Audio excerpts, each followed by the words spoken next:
আসসালামু আলাইকুম রহমতুল্লাহ। সকলকে ইংরেজি নববর্ষের শুভেচ্ছা। 2026 সাল শুরু হয়ে গেছে। গতকাল আমাদের 2025 সাল আমাদের কাছ থেকে বিদায় নিয়েছেন। এই বছরে আমরা দুজন বিপ্লবী মানুষ হারিয়েছি গত ডিসেম্বর মাসেই।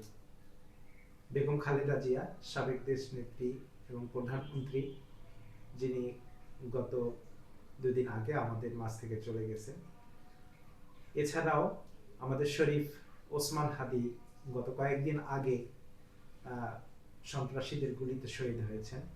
আমরা ওনাদের দুজনারই আত্মার মাগফিরাত কামনা করছি। আল্লাহ যেন ওনাদের দুজনকে শাহাদাতের সর্বোচ্চ মর্যাদা দান করেন। আমি নতুন বছর, এই বছর আমাদের নির্বাচনের বছর। বাংলাদেশে দীর্ঘ একটা সময় পরে একটি ফ্রি ফেয়ার নির্বাচন হবে বলে আমরা আশা করছি। তাই এই উৎসবমুখর নির্বাচনে আমরা সকলেই আমাদের যে মতামত, এই মতামত প্রদান করতে পারবো এই আশাবাদ ব্যক্ত রাখছি। আমরা দীর্ঘ 17 বছর, আমরা যারা তরুণ ভোটার তারা কখনোই ভোট দিতে পারি নাই।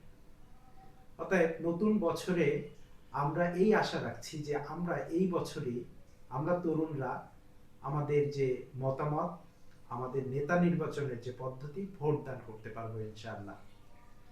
এই নির্বাচনে আমাদের তরুণদের প্রত্যাশা থাকবে সৎ, দক্ষ এবং আদর্শবান কেউ আমাদের প্রতিনিধি নির্বাচিত হোক, আমাদের রাষ্ট্র ক্ষমতায় অধিষ্ঠিত হোক।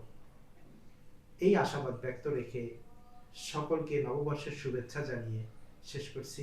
আসসালামু আলাইকুম ওয়া রাহমাতুল্লাহ।